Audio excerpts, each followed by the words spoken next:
Tervetuloa taas tänne Leffahullu-podcastin pariin. Tällä kertaa hieman erilaista arvostelua siinä mielessä, että päätin, että hei, pistetään 2 arvostelua tähän samaan. Ja syy tälle on se, että Prime-videon lisättiin 2 viime vuoden isoimpia floppileffoja, haukuttuja leffoja, eli viime vuoden uusi versio elokuvasta The Crow sekä sitten Borderlands-videopelisarjaan perustuva Borderlands-elokuva. En ollut kumpaakaan nähnyt, mutta jotenkin oudosti ne molemmat vähän siellä kutkutti. Varsinkin, koska niitä haukuttiin niin paljon, että niinku, voiko ne nyt oikeasti olla niin huonoja? No usein saattaa olla, jos tosi moni haukkuu, mutta silti ajattelin, että hei, katsotaan nyt kuitenkin. Ja mä päätin tehdä tästä tällaisen yhteisarvostelun. Joo, siis mä arvostelen molemmat leffat erikseen omina itsenäisinä teoksinaan, totta kai.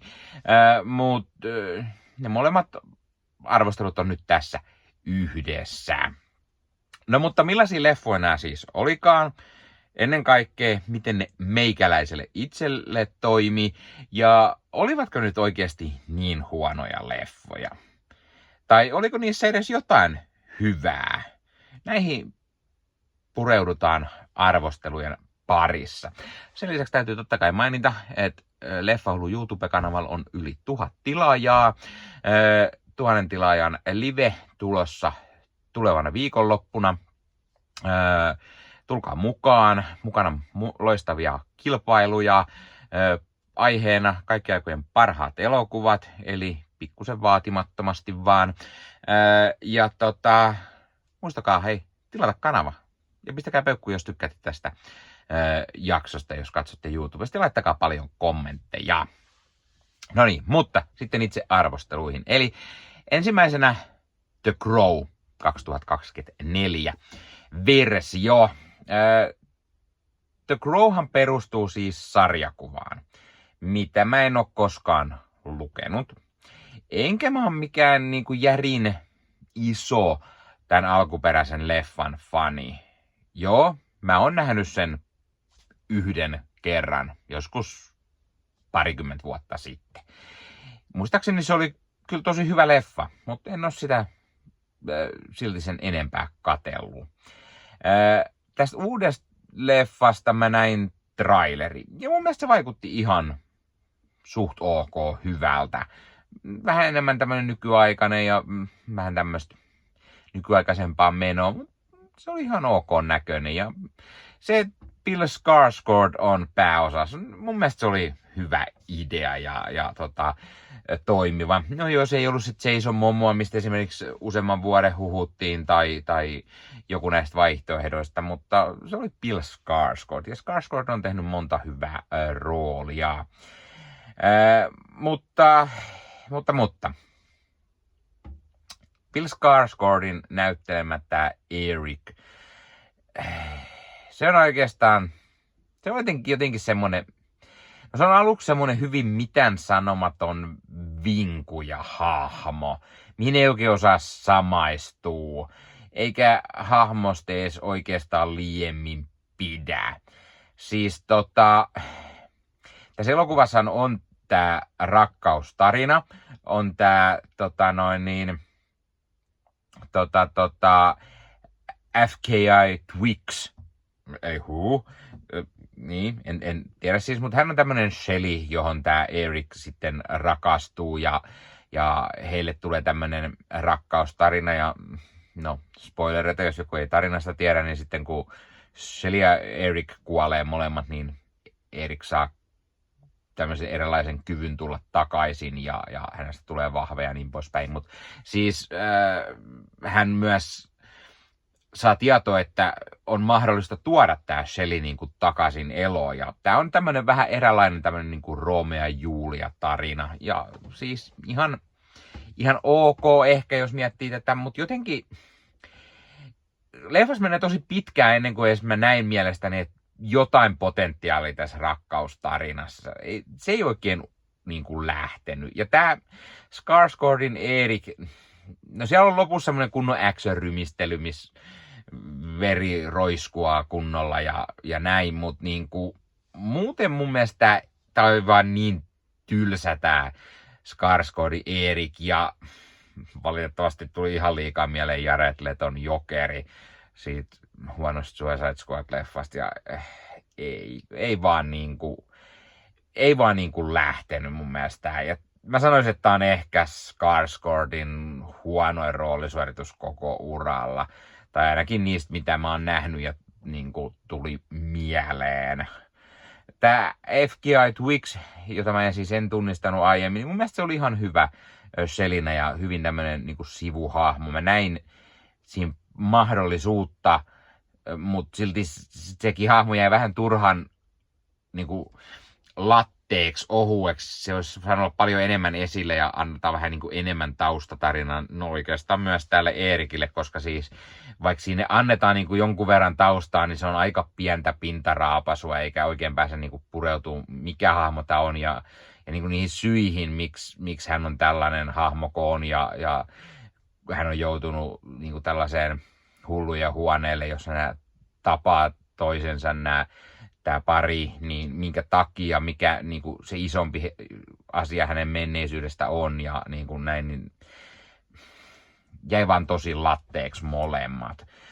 Danny Huston nyt vetää aina tämmöistä tuttua Danny Huston roolia. Ei siinä siis sinänsä mitään vikaa, tämmöinen kunnon pahisrooli. Ja tietty täytyy mainita pikkusen Suomi-väriä, eli Laura Byrne, joka tässä leffassa näyttelee. Hyvä rooli myös häneltä. Tuli paikoitellen mieleen The Foundation-sarja, jossa hän myös näyttelee tämmönen pikkusen niin kuin robottimaista ehkä roolisuoritusta. Osittain tulee mieleen, että jäikö tämä Foundation-rooli niin kuin pikkusen päälle tai jotain, mutta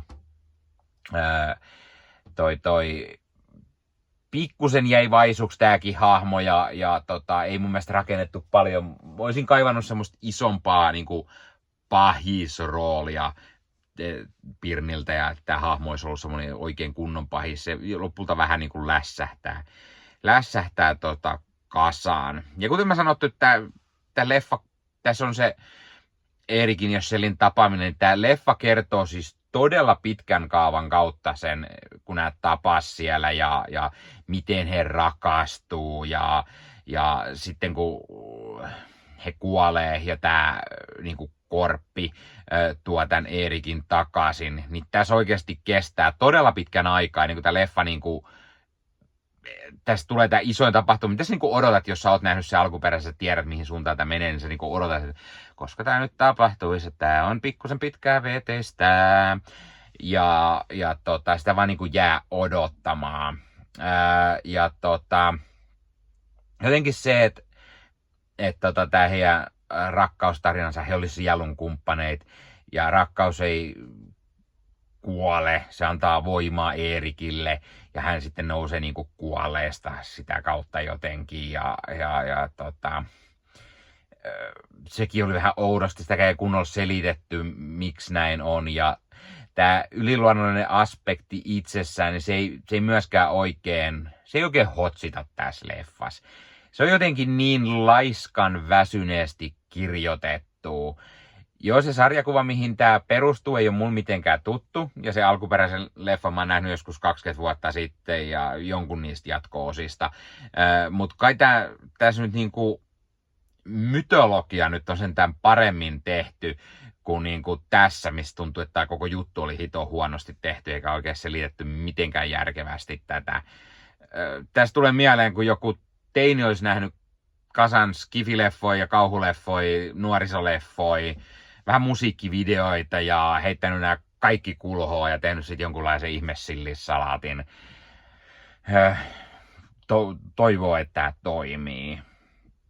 Tämä leffa muistuttaa myös tosi paljon niin tämmöistä 90-luvun, 2000-luvun alun sarjakuva-filmatisointeja, mitkä siis suurin osa oli silloin aika skeidaa. Tulee mieleen joku Elektra tai No vois sanoa joku Judge Dredd, se Stallonen, mutta hitto sekin on parempi leffa kuin tää.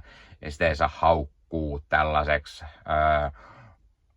Tai sitten tässä tulee jotenkin joku Paul V.S. Andersonin semmonen Resident Evil tai mikä tämä Monster Hunter tai joku semmonen joku rymistely blockbuster-leffa, mutta niinku ei vaan oikein toimi.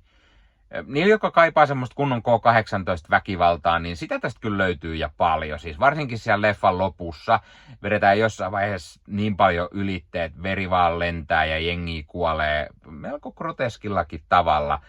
Niin siitä ehkä pikkusen plussaa, mutta se ei tätä leffaa kyllä pelasta. Mutta en mä nyt tätä täysin vihannut.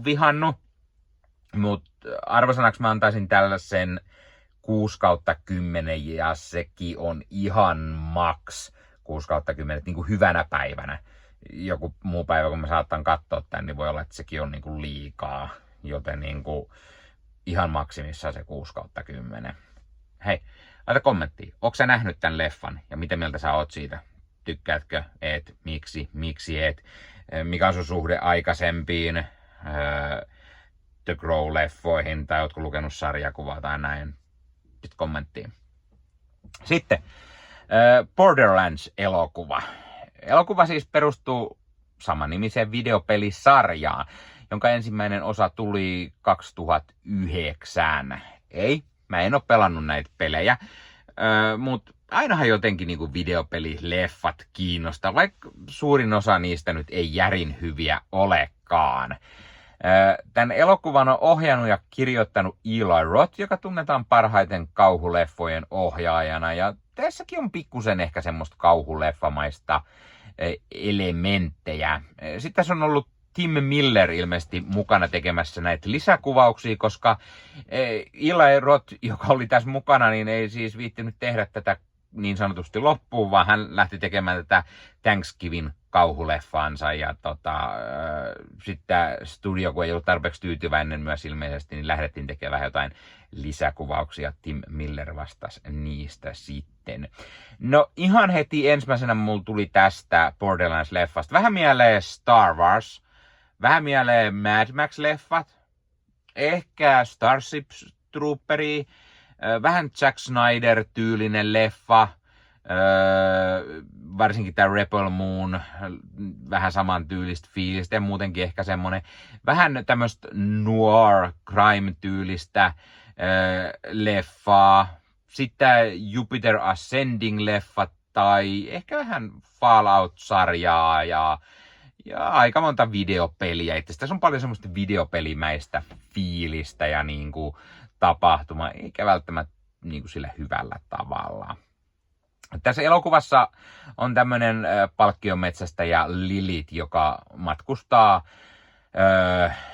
lapsuutensa kotiplaneetalle, jota hän vihaa. Tämmöinen Pandora, ei se Avatar Pandora siis, eikä se Pandoran lipas, vaan semmoinen toinen Pandora-planeetta. Hän menee etsimään sinne tämmöisen rikkaan bisnesmiehen tytärtä, joka on oletettavasti kidnappattu ja hän lähtee sitä pelastamaan, koska isi haluaa tyttärensä takaisin ja sitten taas tämä Likka ja isä ja kaikki uskoo, että tytär on joku ainoa, joka pystyy avaamaan Pandoralla olevan tämmöisen mystisen piilotetun holvin, jolla saa sitten jonkun uskomattoman voiman tai jotain, millä pystyy sitten tekemään käytännössä mitä vaan. Eli jos pahikset saa sen, niin tulee ihan ultimaatti pahiksi ja pystyy tekemään mitä huvittaa käytännössä. Siinä paltteerallaan pääpiirteittäin leffa juoni, ilman että lähtee hirveästi spoilaamaan. Tässä leffassa on hahmoina siis tämä Lilith, jota näyttelee Cate Blanchett. Hän on tämmönen tiukka, liipasin, herkkä palkkion metsästäjä. Sitten on Kevin Hartin näyttelemä tämmönen Roland, joka on tämmönen päämäränne soturi, jolla on kuitenkin pikkusen sydäntä paikallaan. On Jamie Lee Curtisin esittämä Patricia Tanis, tämmönen tech-nerd, tekniikkavelho, Florian Muntenaun esittämä Grieg, joka on tämmönen vähäsanainen vähän älyinen lihaskimppu. Ja sitten on Jack Blackin ääninäyttelemä robotti CL4P-TP, eli Claptrap. Sitten on Ariana Greenblantin näyttelemä Tiny Tina, tämmönen nuori räjähdeintoilija, ja sitten rikkaan Atlas Corporationin pomon, jota näyttelee Edgar Ramirez, niin hänen tyttärensä. Ja tosiaan tämä Tiny Tina on se, joka pystyy tämän Pandoran holvin sitten avaamaan. Cate Blanchett ja Jamie Lee Curtis, ne oli varsin toimivia rooleissaan ja ei niin huonoja siis, mitä haukuttiin mun mielestä. Jossain haukuttiin tosi paljon, että Blanchettkin on tosi semmoinen vaivannuttava vaan ja niin kuin ei edes yritä näytellä. Mun mielestä Blanchett veti ihan hyvää roolia. Ja tässä leffa alussa on semmoinen kohta, missä hän on kertoja äänenä pikkusen paljon matkittu Lord of the Ringsia, mutta no joo. Jamie Lee Curtis, tämmönen tekniikkavelho, Patricia Tannis, niin hän on pikkusen päästä kajahtanut ja näin, niin jotenkin Curtis vetää tosi hyvin tämän roolin. Jack Black on ihan ok, tämmönen koominen robotti, tää Claptrap, joka on semmonen videopeleistäkin tuttu hahmo monelle varmasti, mutta heittää tämmösiä hauskoja kommentteja, eikä todellakaan haluaisi. Hän siis joutuu toimimaan tämän Cate Blanchettin Lilithin niin kuin kanssa ja se on hänen niin kuin pomonsa niin sanotusti, mutta tämä Claptrap ei yhtään haluaisi, vaan mieluusti haluaa, että tälle Lilithille tapahtuisi jotain, niin sitten hänen ei tarvitsisi enää tätä katsella. Ja Jack Black ja taas videopelileffa. Kyllä mä aloin vähän miettiä, että kuinka monta oikeasti kaveri aikoo niitä tehdä. On vähän Super Mariota ja tätä, ja sitten sieltä on tulossa se Minecraftia ja mitä vielä oli? Niinpä, nyt ei edes muista tähdä. No joo, Kevin Hart ei kyllä oikeasti sovi pätkääkään tämmöisen. Hän on mukaan tämmöinen kovan luokan sotilas. Pikkusen koomisen sivuhahmo aina, mutta niinku se, että hän yrittää olla tämmöinen kovempi sotilas, niin jotenkin se ei oikein istunut. Ja sit Munter ja Greenblatt, ne on ihan ok, hyviä rooleissaan. Ja tää Tiny Tina hahmona semmonen hauska kans pikkusen sekaisin ja tykkää heitellä tämmöisiä pehmoleluja, mitkä sitten räjähtää. Niistä on niinku tehty pommeja. Räjähteet on hänen juttuunsa. Se on ihan hauska niinku lisä. Tämä leffa kestää sen 1,5 tuntia, mikä on mun mielestä varsin toimiva kesto tällä leffalla, sillä oikeastaan yhtään pidempään ei olisi edes jaksanut katsoa. 1,5 tuntia on aika maks, mitä tätä jaksaa niin kuin katsoa, viettää tämän yhden leffan niin kuin maailmassa. Tämä elokuva on todella nopeasti etenevä ja hahmot joutuu vähän niin kuin tilanteesta toiseen aika verkkaseen tahtiin. Toimintakohtauksia ei puutu pätkääkään, eli tulee tosi paljon semmonen videopeli mieleen, tai no jos Star Warsitkin periaatteessa on aina samalla tavalla, että edetään niin kuin verkkaseen tahtiin, ja tää on aika lailla samaan tyylin tehty. Ja lopussa on tämmönen Dark Phoenix-tyylinen taistelukohtaus, mikä vetää sitten todella paljon yli ja alkoi jo tuntua siltä, että okei, voisiko tää leffa pikkuhiljaa sit jo loppuu. Ei nyt kuitenkaan niin huono leffa, mitä mä odotin tältä. Ihan ok viihdyttävä tämmönen blockbuster-hömppäleffa. Ihan katsottavaa viihdet. Ja kun osaa varautua siihen, että ei välttämättä ole mikään järin hyvä leffa, niin mun mielestä ihan toimiva. Ja mä antaisin arvosanaksi jopa sen 7/10. Eli ihan ok. Ja se 7/10, jos on ihan max, mitä mä antaisin. Ja vähän sama kuin The Growing kanssa, eli tää on niinku hyvänä päivänä se on se, mutta huonompana päivänä se voisi olla vähän vähemmän. Ei mä nyt välttämättä kumpaakaan näistä halua koskaan uudestaan katsoa. En tiedä, mikä olisi se ei niin hyvä päivä sitten, jos nämä oli hyvät päivät. No, niin. Voinko mä suositella näitä leffoja? No en oikeastaan. Toki jos nyt ei odota mitään liiemmin hyvää leffaa, niin jollain tavalla nämä nyt voi toimia. Ja kertokaa kommenteissa. Onko te nähnyt Borderlands-leffan? Mitä mieltä te olette Borderlandsista? Tykkäsitkö, etkö? Miksi ei? Oliko täyttä kuraa? Ootko sä pelannut Borderlands-videopelejä? Mitä mieltä sä oot niistä? Tai mitä mieltä oot siitä, että tehdään tämmönen arvostelu, missä arvostellaan 2 ihan eri leffaa? Onko hyvä idea? Haluatteko lisää jatkossa tällaisia arvosteluja, missä on pari leffaa samassa, mitkä ei periaatteessa liity yhtään millään tavalla toisiinsa? No, tässä ne liittyy periaatteessa sillä tavalla, että monemmat oli viime vuoden haukutuimpien leffojen joukossa. Ja hei, jos katsot YouTuben puolelta, niin pistä peukkuu, jos pistä kanavatilauksen muistokellosta päälle. Näitä aina, koska tulee uusia videoita ja sen lisäksi auttaa kanava kasvamaan. Eli kiitos kaikille, jotka olette kanavan tilanneet. YouTuben puolella siellä on jäsenyydet, superominaisuudet päälle. Sieltä voi jäsenet tulla kanavan jäseniksi ja sieltä saa erikoismainintaa esimerkiksi tohon nimen, kun on kanavan jäsen, ja sit saa erinäköisiä hyviä asioita. Näkee ennakkoonkin.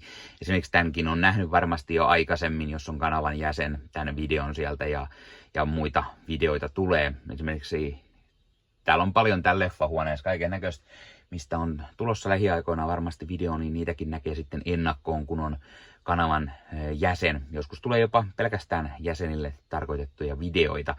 Ja sen lisäksi on kaikki korostettuja vastauksia ja tilaa tämmöisiä merkkejä ja muuta kaikki. Kyllä te tiedätte YouTube-juttut. 0,99 € kuussa tai 2,99 € kuussa, niillä saa erinäköisiä asioita, kun tilailee tai on kanavan jäsen. Ja niitä supertykkäyksiä, superkommentteja, kaikkea voi laittaa, niin siitä tulee muutamat 10 sentit sitten tähänkin suuntaan. Eli kiitos kaikille, jotka olette niitä laittaneet.